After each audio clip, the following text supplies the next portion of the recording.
It was supposed to be the most magical day of her life, a perfect fairy tale in the heart of Sydney, a dream meticulously crafted for months. But for 29-year-old Chloe, the fairy tale was about to turn into a nightmare, a horror story broadcast for everyone to see. She'd found the proof of his betrayal, and what she did on the altar was a bloody masterpiece of revenge that no one, not a single soul, was ready for. Chloe ran her hands over her wedding dress, the soft weight of the silk a familiar comfort over her 7-month baby bump. That little bump, once a source of nerves, was now her greatest pride, a constant reminder of the life flourishing inside her. A little girl she'd already named Poppy, after a lazy Sunday afternoon spent with her fiancé Lachlan, dreaming of their future. From her childhood bedroom in her folks' place in the leafy suburbs of Mosman, she could see the frantic hustle in the backyard. Fairy lights twinkling in the gum trees, native flowers being arranged, and a final frantic check before the big day dawned in less than 24 hours. Everything felt like a perfectly planned piece of theatre, the final scene of a love story with a happy ending. Lachlan, at 35, was the picture of a perfect bloke, a successful investment banker from the swanky end of the city, with a smile that could disarm a bank robber and a kindness that seemed born into his bones. He treated her like a queen, not with grand, empty gestures, but with the little things that truly mattered. The little post-it note on her pillow, the way his hand always found hers at the cinema, the spark in his eye when he spoke about their future. To Chloe's family, he was more than a son-in-law. He was the answer to their prayers, the man who would finally give their daughter the security and happiness she deserved. At 29, Chloe felt like all the pieces of her life were finally slotting into place. The pregnancy, though not on the cards, was met with a contagious joy from Lachlan. "It's a sign, my love," he'd said, dropping to one knee. Not to propose, he'd already done that, but to kiss her still flat belly. "A sign we were born to build a family together." How could you doubt words said with such conviction? The celebration at her house was a reflection of that collective happiness. Uncles, cousins, old mates from uni, all gathered to raise a glass to the love they saw blossoming. Laughter and music blended into a symphony of pure joy. Chloe watched it all with a serene smile, her hand resting protectively on her Poppy. She felt whole, loved, and safe. It was a fairy tale, and she was the princess about to live out her happily ever after. But even in the prettiest garden, a little seed of doubt can find fertile ground, and that seed was silently being watered in the heart of Chloe's cousin and maid of honor, Bethany. Bethany, with her keen eye and a gut feeling that rarely let her down, saw something that the others, drunk on the happiness of the moment, couldn't. It wasn't anything concrete, just a subtle hunch, a little shiver down her spine every time Lachlan's smile seemed a bit too forced, or his gaze lingered a second longer than it should. She saw the tiny, micro-expressions, the imperceptible hesitations that chipped away at the facade of the perfect groom. Bethany knew that sharing her suspicions without proof would be pure cruelty, an act of sabotage on the eve of the most important day of Chloe's life.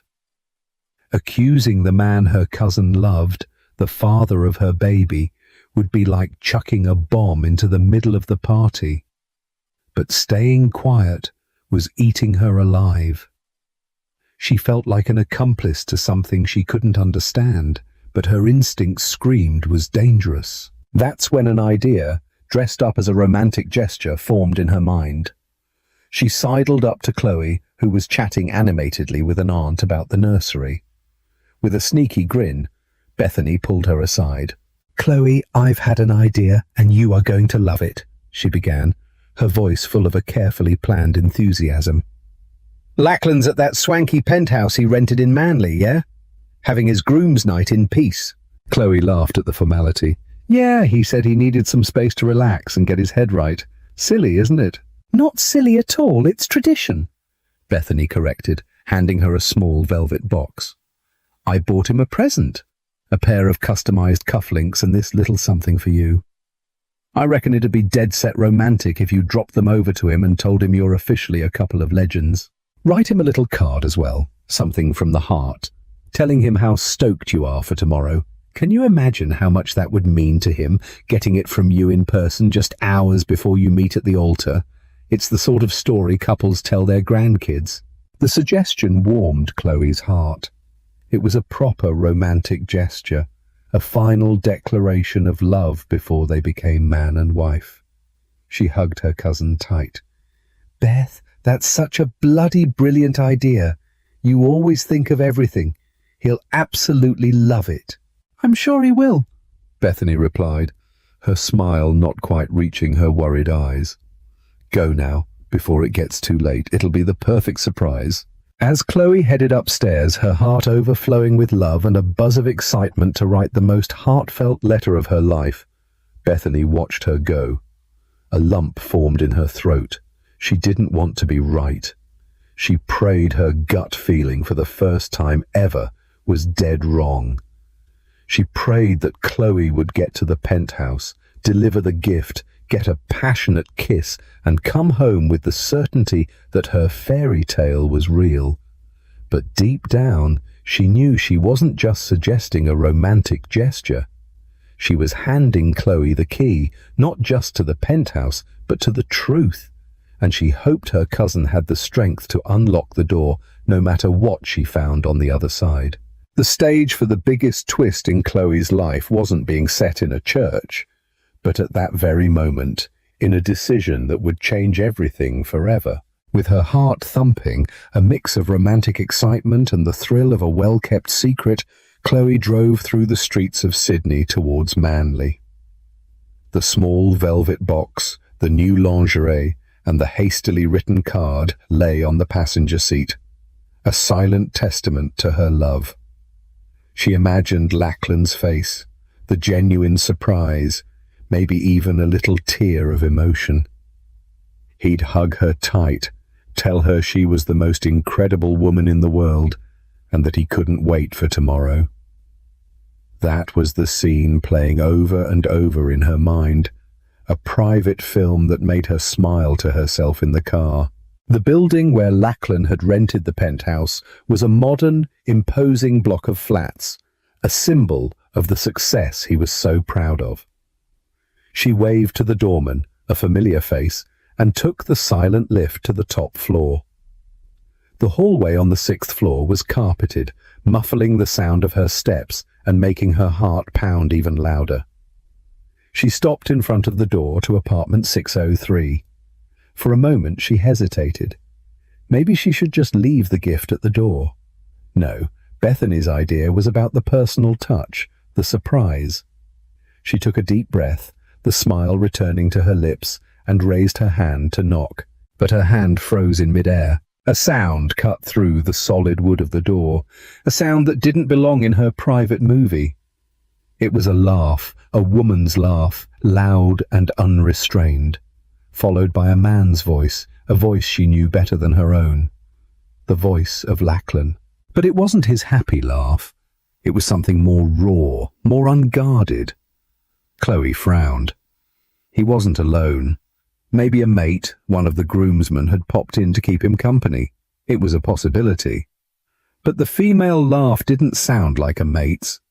She took a step back, the confusion beginning to chip away at the certainty that had brought her here. Her gut, that little voice we so often ignore, screamed. Something was wrong.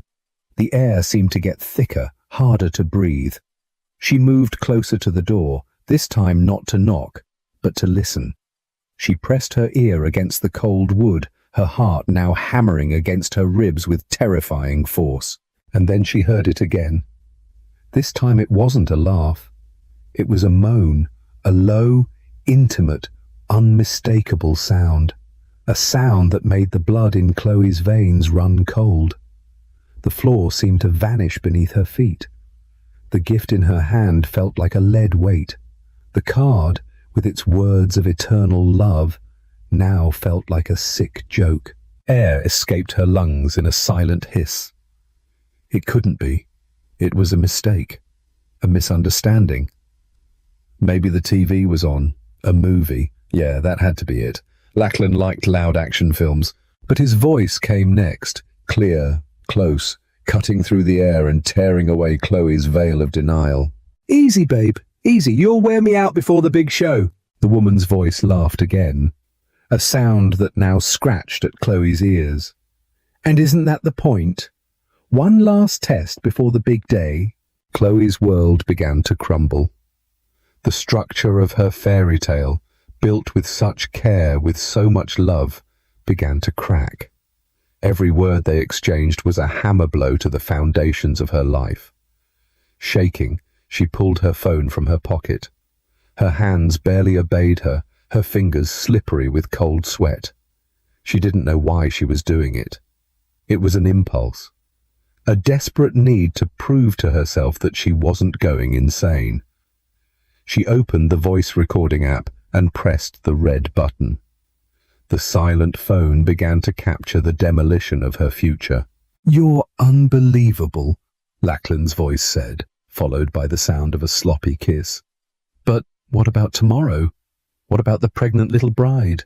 The term "pregnant little bride," said with that tone of utter disdain, hit Chloe like a punch to the gut. She brought her free hand to her belly in a protective gesture, as if to shield her Poppy from those vile words. "Oh, Chloe," the woman replied, and the familiarity in her voice sent a new kind of terror shooting down Chloe's spine. She knew that voice, knew it well. "She doesn't need to know. She believes everything you say. She's the perfect little doll for your successful family man display shelf." The silence that followed was filled only by Chloe's ragged breathing and the ringing in her ears. Then Lachlan's voice, the same voice that had promised her the world, that had told her she was his future, uttered the sentence that would seal her fate. "That's exactly why I'm marrying her. The baby gives me the perfect excuse. The family, the image, it all fits. And once the ring is on her finger and my name is on our kid's birth certificate, then, my love, I'll have control over everything. The money, the businesses, her life. She'll never have the guts to leave me, not with a kid in her arms. She'll be the perfect docile wife at home, looking after the heir while we keep having fun." The woman finished his thought, her voice laced with a sickly sweetness. "Exactly like we always have." And Chloe felt the bitter taste of bile rise in her throat. The shock was so intense that it manifested as physical pain, a sharp jab in her stomach that made her double over. She leaned against the hallway wall to keep from falling, her phone still recording, her hand still clutching the velvet box. The man she was due to marry in a few hours didn't love her. He saw her as a pawn in his game, a means to an end. The pregnancy wasn't a sign of fate. It was a tool for control. Her love, her dedication, her family, it was all a complete ruse, a stage carefully set for Lachlan's twisted play. And the woman who laughed at her naivety, who called her a doll, who was she? Chloe forced her mind to work, to cut through the fog of pain and betrayal. The voice was so familiar, and then, like a lightning bolt illuminating a scene of horror, she knew. "Just gotta be careful tomorrow, Marcella," Lachlan said. "Act like the maid of honor if you have to. You're a good actress, Marcella." The name exploded in Chloe's mind with the force of a bomb. Marcella, her friend, one of her best mates, the woman who helped her pick out her wedding dress, the woman who organized her baby shower, the woman who would be standing next to her on the altar, holding her bouquet, witnessing her vows. Marcella, who had hugged her just last night, telling her how happy she was for her and Lachlan. The betrayal was already a chasm, but discovering the other woman was someone she trusted, someone she called a friend, turned the chasm into an infinite void that threatened to swallow everything she was. Chloe couldn't breathe anymore. The air in the hallway felt toxic. She stopped the recording, pocketing the phone with a robotic motion. Her body moved on pure survival instinct. She turned and walked back towards the lift, each step a monumental effort. There were no tears. The shock was too deep, the pain too overwhelming, that it had dried up all her reserves. She was an empty shell, a spectator to her own demolition. Inside the lift, she caught her reflection in the mirror. She saw a woman, pale, with wide, empty eyes, clutching a little velvet box. The happy bride from minutes ago had vanished, replaced by this stranger carrying the weight of an unbearable truth. When she reached the ground floor, she walked past the doorman without seeing him. The outside world seemed distant, muffled, as if she were underwater. Sitting in her car in the silent car park, she finally let go of the gift box. It fell onto the passenger seat with a soft thud. Chloe sat there, hands on the steering wheel, staring into nothing. The sound of the audio echoed in her mind. Every word, every laugh, every moan seared into her memory. The pain came in waves. First disbelief, then denial. And finally, a cold, razor-sharp fury began to rise from her guts. A fury that wasn't loud or hysterical, but silent, precise and lethal. They called her a doll, a docile little bride. They thought they could control her. They thought she was weak. Lachlan thought the wedding and the baby would be her chains. He couldn't have been more wrong. In that moment, in the silence of her car, with her heart shattered into a million pieces, Chloe felt something new being born inside her, right alongside the life of her daughter. It wasn't despair, it was determination. They wouldn't see her tears. They wouldn't have the satisfaction of watching her crumble. They wanted a show. They were going to get one. But the script was no longer Lachlan's. The script, from that instant on, would be hers, and the final act would be something that no one, absolutely no one, was prepared to see. The drive back home was a blur. The city lights, which had once seemed to celebrate her future, were now just meaningless smudges of colour in a world that had lost all its form. Chloe didn't cry. Tears seemed like a luxury, a release she couldn't afford. The pain was so deep, so absolute, that it transformed into something different. A cold clarity, a sharp lucidity that honed her mind and hardened her heart. The shock had passed, replaced by a terrifying calm, the calm before the perfect storm. She was no longer a dreamy bride, she was a strategist, and the battlefield was her own life. Stepping into her parents' house, the sounds of the pre-wedding party still echoed. But for Chloe, it was like listening to a recording from a distant time, from another life. She managed to force a smile for her mum, who came to meet her with a worried look. "Are you all right, love? You look so pale." "Just a bit knackered, Mum. All the excitement, the pregnancy. I'm going to head up for a rest before dinner," Chloe lied, her voice steady, without a hint of a tremor. The ease with which the lie came to her lips surprised her. It was as if a new part of her, a part she didn't know existed, had taken over. Locked in the safety of her old bedroom, she didn't allow herself to fall apart.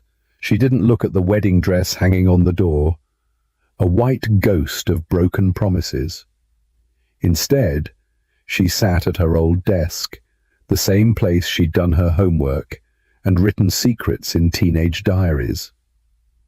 She took out her phone, listened to the recording one last time, not to relive the pain, but to solidify her resolve. Every word of Lachlan's, every laugh from Marcella, was fuel for the fire now burning inside her. She deleted the recording from her phone, but not before saving it in 3 different places: in her email, in a cloud storage account, and on a small USB stick she tucked away in the back of a drawer. Proof, evidence, ammunition. Her first phone call wasn't to a friend, or her mum, or to confront the traitor. It was to the man who had always been her rock, her protector. Besides her dad, her godfather, Richard, a shrewd businessman of few words but with an unwavering loyalty to his family. He was also, ironically, one of the first and most significant investors in Lackland's company, having been convinced by Richard himself to back his brilliant future son-in-law. He answered on the second ring. "Chloe, what's happened? Is everything all right with the baby?" "The baby's fine, Rich," she said, her voice low but carrying an urgency that made him fall silent on the other end of the line. "I'm not. I need you to do me a massive favor, and I need you to trust me without asking any questions. At least not yet." There was a pause. Chloe could picture him on the other end, his brow furrowed, his business instincts already on high alert. "I'm listening. I want you to pull every single cent you've invested in Lackland's company, and I want you to do it first thing tomorrow morning. Call the other investors you know, the ones who went in because of you. Tell them you're pulling out, that you've lost confidence in the business. They'll follow your lead. I want you to create a wave of withdrawals. I want his house of cards to start crumbling before he even realizes what's hit him." The silence on the line was heavy. Richard wasn't a man who acted on impulse. His fortune was built on logic, data, and a deep dislike of drama. What Chloe was asking went against every one of his business principles. But she wasn't a business. She was his goddaughter. "Chloe, this is drastic. This could sink his company, sink Lackland. What happened?" "You'll understand everything tomorrow at the church," she replied, her voice as firm as steel. "Until then, all I ask is this. Trust me, for the respect you have for my mum, for the love you've always said you have for me. Please, just do this." She didn't need to say anything else. The seriousness in her voice, the absence of hysteria, the surgical precision of the request, it all told Richard that something fundamental had broken. This wasn't a bride's whim. It was a battle order. "Consider it done," he said at last. "First thing in the morning. No one will know the order came from you. Done." Chloe hung up, a tiny bit of the pressure in her chest easing. The first pillar of Lackland's empire was undermined. Now for the second, the legal pillar. Her next call was to her solicitor, Dr. Helen, a woman known for her ruthless efficiency and discretion. It was nearly 8 p.m., but Chloe knew Helen always answered a client in crisis. "Dr. Helen, it's Chloe. I need an urgent service." "Chloe? I thought at this hour you'd be floating on cloud 9. The wedding's tomorrow, isn't it? Congratulations." "There won't be a wedding," Chloe said, the sentence landing like a stone in the quiet. "At least not a legal one." "I know we've already signed the papers at the registry. The certificate is probably ready to be released after the religious ceremony. I want you to cancel, annul, tear it up. Do whatever you need to do so that legally I am not Lackland's wife. Not for a single second." Dr. Helen, used to a few twists, simply paused before her tone shifted completely. "Understood.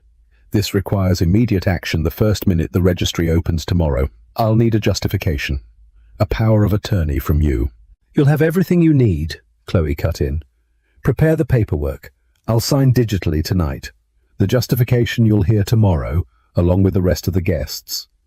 Just make sure that when the ceremony in the church is over, I walk out of there just as single as I walked in. Don't you worry, Chloe. If you don't want to be married, you won't be. I'll handle everything personally," the solicitor promised, her voice now oozing competence and solidarity.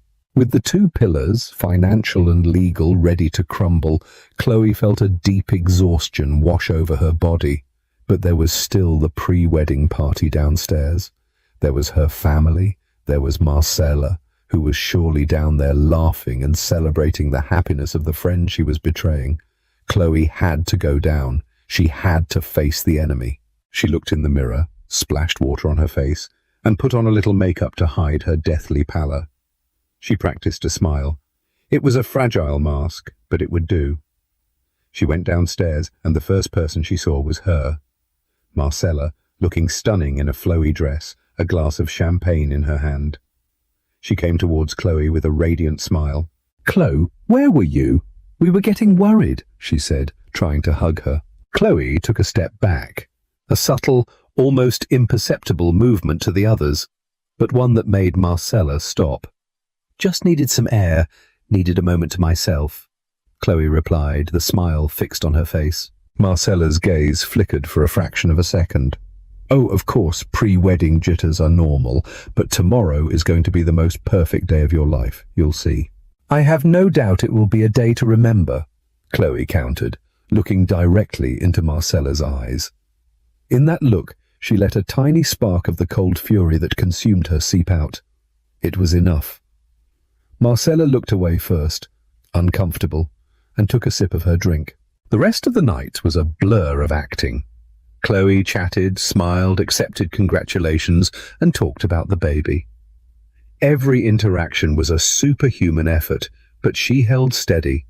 She acted with a calm that bordered on the supernatural. No one suspected a thing. No one saw the cracks beneath the makeup. No one felt the ice in her heart. She was an actress on the stage of her own tragedy, silently preparing the scene for the final act. Amid the cacophony of forced congratulations, one pair of eyes watched Chloe with a different kind of attention.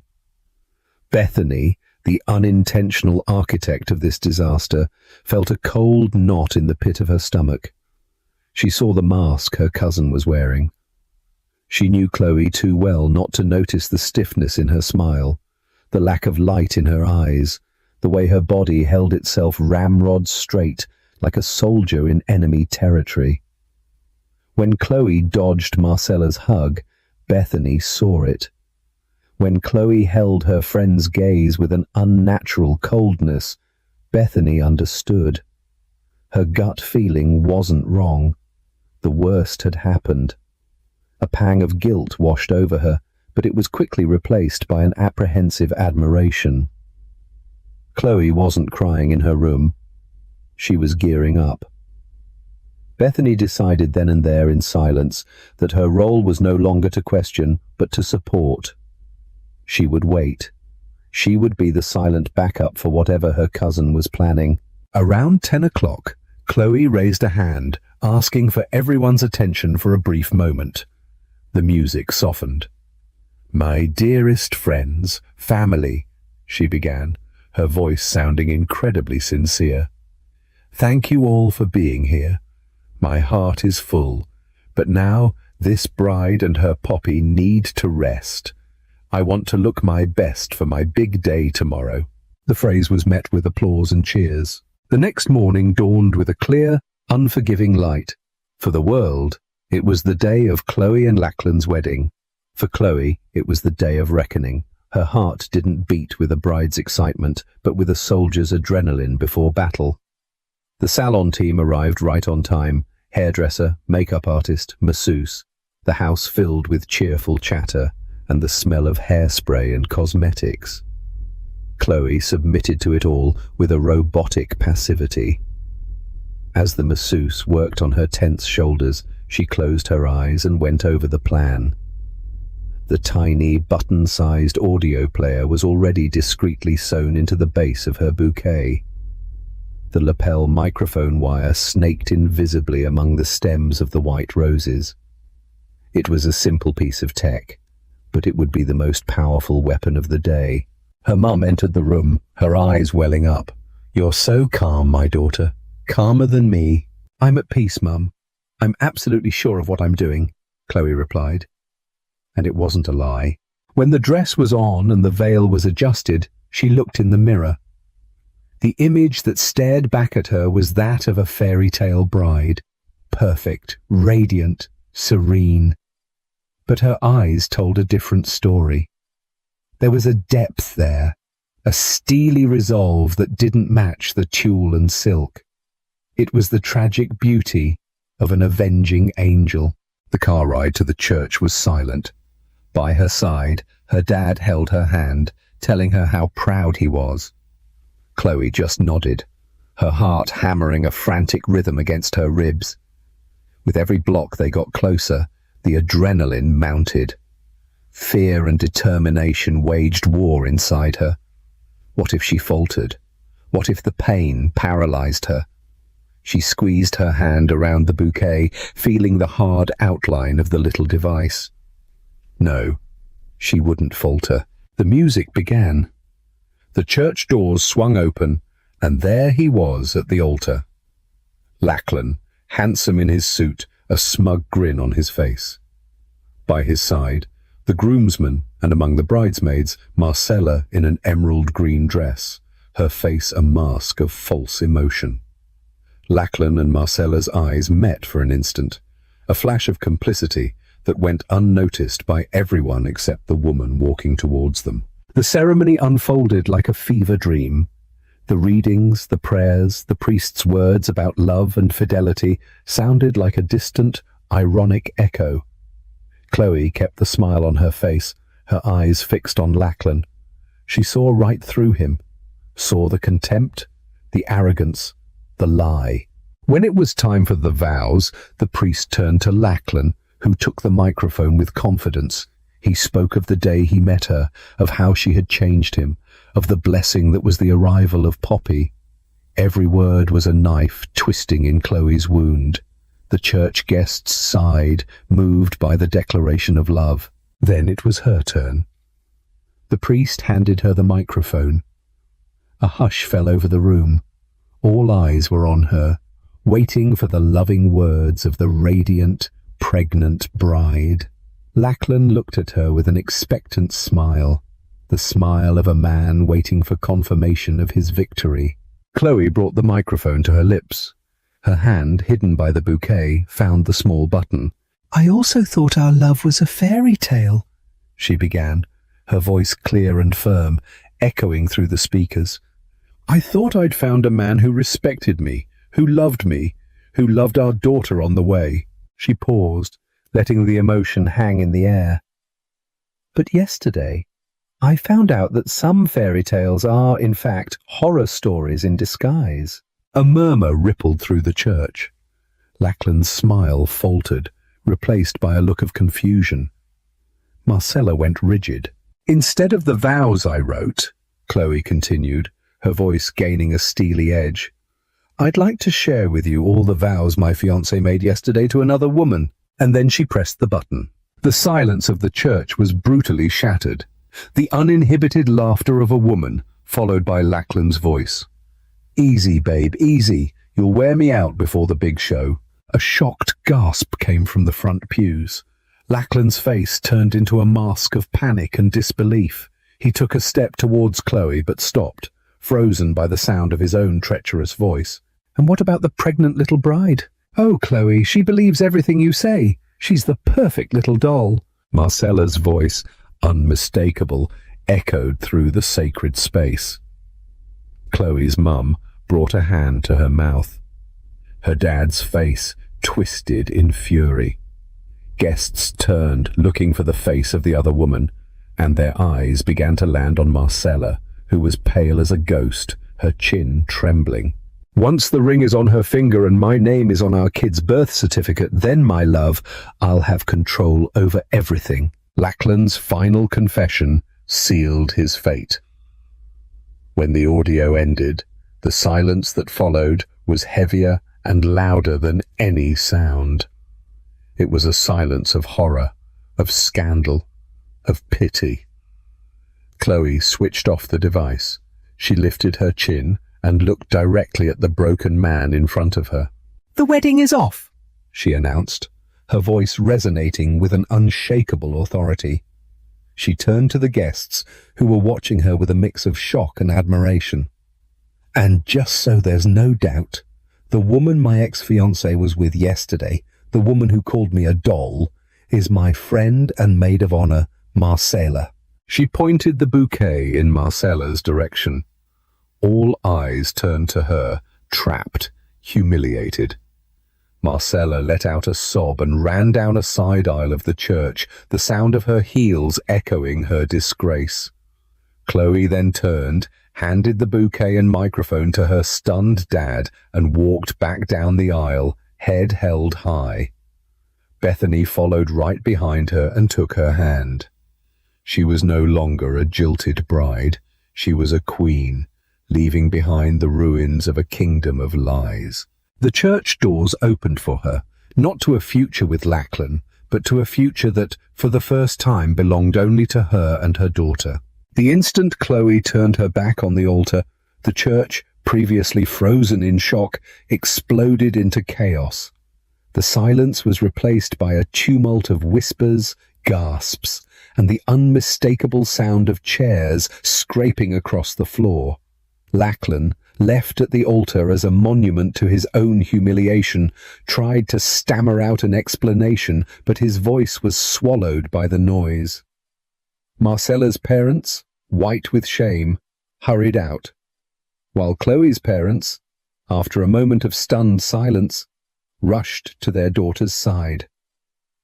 But amidst the pandemonium, another sound stood out. A sound that would define the next phase of everyone's lives. The discreet click of dozens of phones recording. In the digital age, no drama of this magnitude stays private. The guests, still processing the theatrical scene they had just witnessed, were already sharing the videos. Small clips, filmed from different angles, began popping up on social media before Chloe even reached her car. The first post from a younger cousin came with a simple caption. "My cousin is the bravest woman I know." It was enough.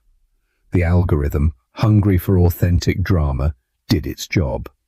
In less than an hour, the video of the bride who broadcast her fiancé's betrayal at the altar was no longer a family secret. It was a global phenomenon. Hashtags appeared organically, as if born from a collective digital consciousness. Altar revenge, and the most powerful one of all, we're all Chloe.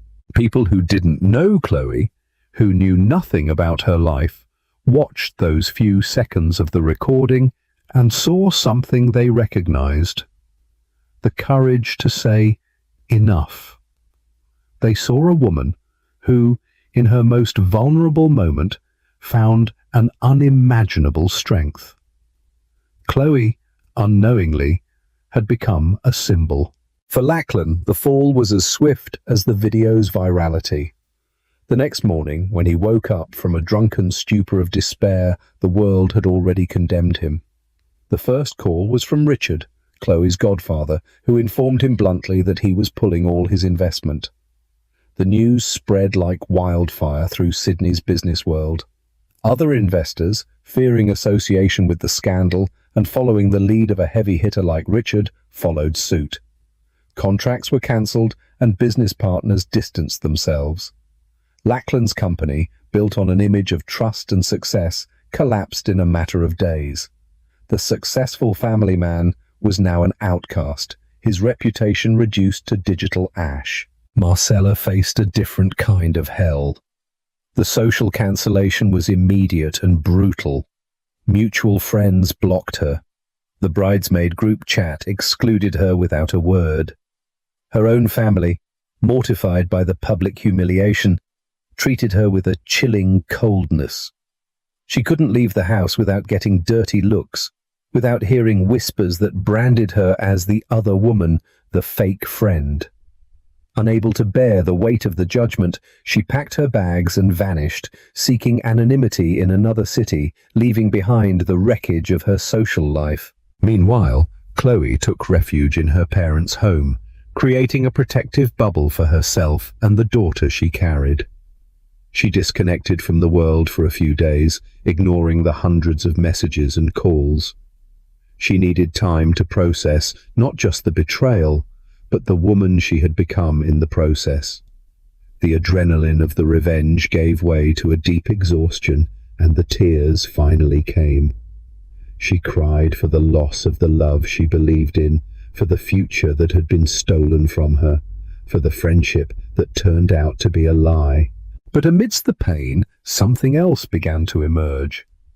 Messages from strangers started to pierce her bubble. They were emails, direct messages on Instagram, comments on her friends' posts. "Your courage gave me the strength to leave my abusive husband. I was feeling worthless after a betrayal, but seeing you made me hold my head high.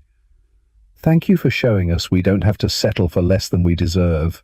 Chloe read those messages, one by one, and realized her story was no longer just hers.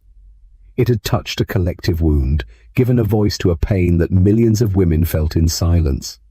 Her pain, exposed so publicly, had become a beacon for others. And it was in that moment that a new idea, a new purpose began to take shape. A week after the non-wedding, sitting in the living room with a calmness she hadn't felt in a long time, she picked up her phone, opened the YouTube app, and hit Create Channel. The name came to her instantly. The Vows I Made to Myself. Her first video was simple, no fancy production, no makeup, just her sitting on the sofa, the light from the window illuminating her face and her prominent baby bump. With a raw, unfiltered honesty, she told everything, from the love that seemed so perfect, to the discovery in the hallway of the penthouse, the silent preparation, and the confrontation at the altar. She didn't portray herself as a hero, but as a hurting woman who decided to fight back. The response was overwhelming. The video hit 1 million views in 48 hours, but more important than the numbers were the comments. The comment section turned into a confessional, a support group. Women shared their own stories of betrayal, of toxic relationships, of overcoming. They didn't just want to consume Chloe's story, they wanted to share their own. Chloe found her new mission. Her channel transformed. She started reading the stories she received, with the author's permission and anonymously, and discussing them, offering not expert advice, but the solidarity of someone who had been there. The following weeks were a whirlwind of contrasting emotions. While the vows I made to myself grew, becoming a phenomenon of sisterhood and mutual support, Chloe's personal life turned inward to the miracle developing in her womb. With every kick, with every movement from Poppy, she remembered the real reason for her fight. It wasn't just for herself, but for her daughter, who deserved to be born into a world where her mother was whole, strong, and the master of her own destiny. The pregnancy, which started as a tool for control in Lachlan's hands, was redefined by Chloe. It became the ultimate symbol of her rebirth. The relationship with her parents, which had always been good, reached a new and touching depth. They saw the strength radiating from their daughter, and admiration replaced pity. Their house, once the stage for a failed wedding party, transformed into a sanctuary of love and anticipation, focused entirely on the arrival of the family's newest member. Poppy's birth was intense, powerful, and transformative. The moment she held her daughter in her arms for the first time, looking at that wrinkly, perfect little face, Chloe felt all the wounds of her past close. The love that flooded her was so overwhelming, so pure, that there was no longer any room for resentment or bitterness. Lachlan, Marcella, the betrayal, all of it became small, insignificant in the face of that immense moment. She had fought for this peace, and now she held it in her arms. Poppy wasn't a reminder of a betrayal, but the living proof of her victory. Motherhood consumed her in the most beautiful way possible. The sleepless nights, the nappy changes, the feeds, each challenge was met with a serenity and a love that surprised everyone. She dedicated herself to Poppy with her whole heart, finding joy in the simplest things. The first smile, the sound of her soft breathing, the warmth of her little body against her own. At the same time, her work on the channel continued to flourish. She filmed videos during Poppy's naps, often with her daughter sleeping in a sling against her chest. This authenticity only brought her closer to her audience. The women who followed her didn't see a distant influencer, but a real mother, a real woman, navigating the joys and challenges of single motherhood while building a career and healing her heart. The channel's success grew beyond YouTube. Invitations started to arrive. first for interviews on podcasts about female empowerment, then for Instagram live sessions with psychologists and couples therapists, where her story served as a starting point for deep discussions about relationships, self-worth, and resilience. Chloe, who had never imagined herself as a public figure, discovered she had a voice and that people wanted to hear it. Chloe's life had found a new, fulfilling rhythm. Her days were filled with the joys of motherhood and the purpose of her work. Poppy grew healthy and giggling, oblivious to the drama that preceded her arrival, and the channel became an increasingly stronger community. But the past, no matter how hard we try to bury it, has a way of crawling back to the surface when we least expect it. And Chloe's past had a name, Lachlan. The first call came from an unknown number. Chloe, used to receiving contacts from PR agencies and producers, answered without hesitation. The silence on the other end was the first red flag. And then, the voice. The same voice that haunted her memories, but now stripped of its arrogance, tinged with a pathetic, whiny tone. "Chloe, it's me." Her stomach went cold. "What do you want, Lachlan? I see you. I see your videos. I see what you've done to me," he began, self-pity dripping from every word. "You destroyed me. You ruined my life, my company, all because of one mistake, one little slip-up. You couldn't have just forgiven me in private. You had to make that circus. You turned me into a monster for the whole world to see, while you act all holy, all heroine." Chloe felt a wave of nausea. The attempt to flip the blame, to play the victim, was so despicable it left her speechless for a moment. "I didn't do anything to you, Lachlan. I just showed everyone who you really are. The words were yours. The actions were yours. Now you have to deal with them." She hung up, her heart pounding, not from fear, but from an old rage she thought she had moved past. But it didn't stop there. Calls from unknown numbers became frequent. Messages from fake profiles appeared on her social media, sometimes accusing her, sometimes begging for a conversation. He started showing up in places she frequented. A glimpse of him across the street from her favorite coffee shop. His car parked a block away from her parents' house. He didn't approach. He just made himself seen. It was a tactic of intimidation, a way of saying, "I'm still here. I can still reach you." Anxiety began to creep into her newly found peace. She tightened her security. She started looking over her shoulder, feeling his shadow hanging over her life. The final escalation came in the form of an official notice. Lachlan had hired a solicitor and was filing for joint custody of Poppy. The document was a masterpiece of manipulation, painting Chloe as an unstable and vengeful woman who used her daughter as a tool for personal promotion, while he was the repentant father, desperate to have a relationship with the daughter he was being denied. The legal battle was draining and ugly, but Chloe had the truth and the proof on her side. Her solicitor, the ruthless Dr. Helen, dismantled every one of Lachlan's arguments. The audio of the betrayal, witnesses to his erratic behavior, and the history of harassment were all presented. The judge, an experienced man, saw through the charade. Lachlan did not get joint custody. Visitation rights were granted, but were strictly supervised and conditional on a psychological evaluation.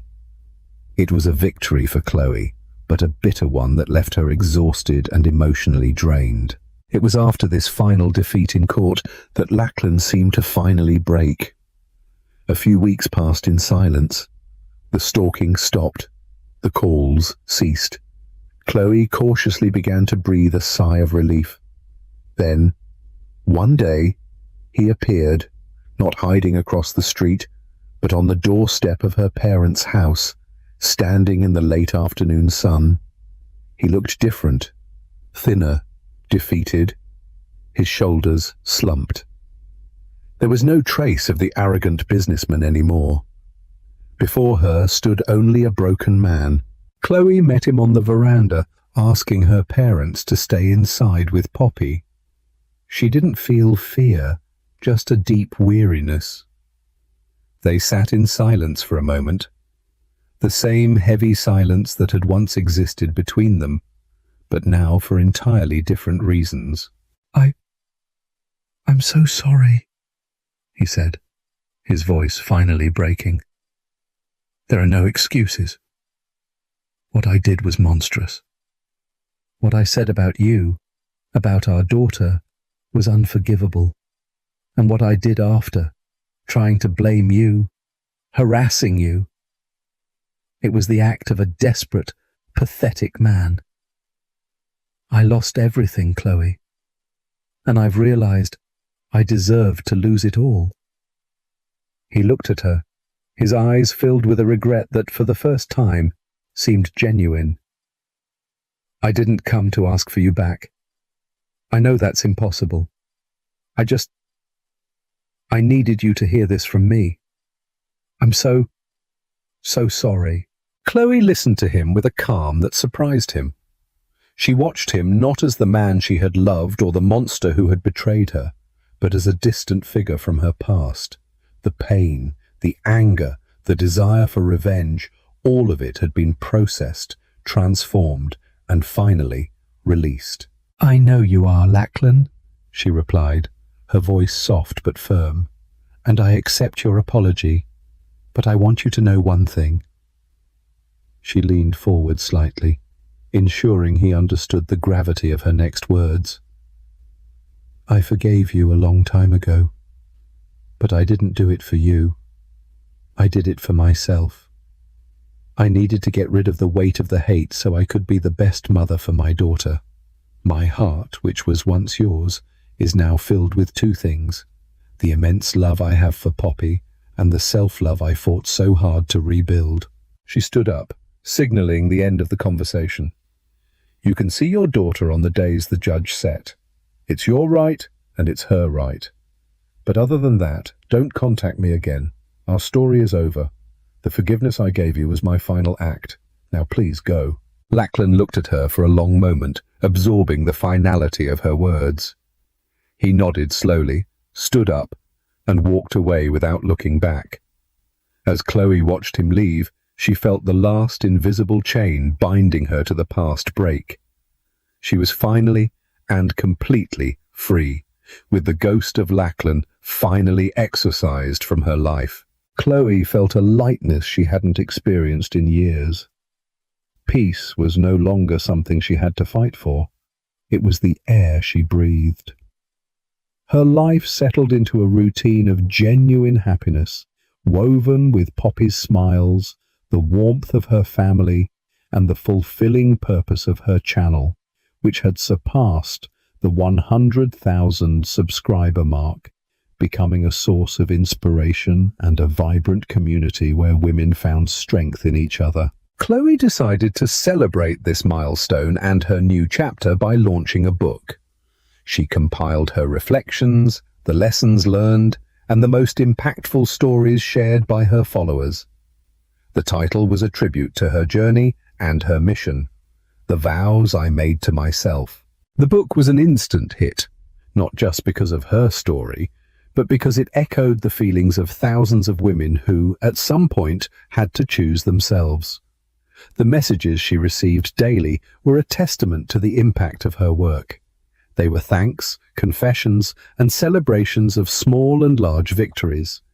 Each one was a reminder that her pain had been transformed into a beacon. On a rainy Tuesday, while Poppy, now a chatty little girl of almost 2, slept in her room, Chloe sat down to read the day's emails.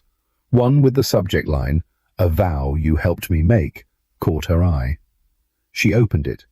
The words she read next made the world stop. Dear Chloe, you don't know me, but I feel like I know you. My name is Helen. 6 months ago, my world fell apart. I discovered the man I was going to marry was not only cheating on me, but had an entire family in another city. The humiliation, the pain was too much. I saw no way out. I saw no future. That night, I decided I didn't want to live anymore. I wrote a goodbye letter. I had everything ready. All that was left was the final step. As I sat there on the floor of my apartment, with my phone in my hand to send one last message to my mum, the algorithm suggested a video to me. The title was "The Bride Who Broadcasted a Betrayal at the Altar." I don't know why I clicked, maybe out of morbid curiosity. And then I saw you. I saw your courage, your pain, your strength. I saw you walking out of that church, not as a victim, but as a queen. And as I watched, something inside me changed. I saw that there was a choice. I saw that the end of one story didn't have to be the end of my life. I watched another one of your videos and then another. I spent the entire night binge-watching your channel, crying. But for the first time in months, they weren't tears of despair. They were tears of possibility. That night, because of you, I made a new vow. Not to a man, but to myself. I vowed to live. Today, 6 months later, I'm in another city. I have a new job, and I'm in therapy. There are still tough days, but now I know I'm stronger than them. I wanted you to know this. You didn't just inspire me. You, Chloe, saved my life, and I will be forever grateful. I would love to send my story for your channel and serve as an inspiration for other women too. Chloe finished reading with her face bathed in tears. They weren't tears of sadness or joy, but of an emotion so deep it had no name. She looked out the window at the rain washing the world outside and felt as if her own soul was being cleansed. All the pain, the humiliation in the penthouse hallway, the cold fury, the battle in the church, the harassment, it had all led her to this exact moment. Every painful step of her journey had been a stepping stone so that she could reach out and pull someone like Helen back from the brink. Her pain hadn't just been a burden, it had become her mission. She stood up and went to her daughter's room. Poppy slept serenely, her chest rising and falling in a peaceful rhythm. Her blonde hair formed a halo around her head. Chloe knelt beside the bed and stroked her daughter's face, the tears still silently streaming down her cheeks. In that small being, she saw her entire world. Poppy was no longer just the symbol of her personal rebirth. She was the symbol of all the lives that had been touched, of all the women who had found strength, of all the Helens who had chosen to live. Her daughter was the personification of hope, the living proof that even from the deepest darkness, a new and radiant dawn can always be born. And in that moment, looking at the future that slept peacefully in front of her, Chloe understood that the most important vows are not those we make to others at church altars, but the silent, unbreakable vows we make to ourselves in the sanctuary of our own hearts. And so Chloe's journey shows us that even from the ashes of the greatest disappointment, a woman can rise again, not only to rebuild her own life, but to light the way for others. The stories we share here on our channel are like Chloe's, inspired by many real-life stories of betrayal, separation, and, most importantly, of overcoming. To protect those who trust us, we change names, some situations, and sometimes even the ending, always with the consent of the person who shared their journey.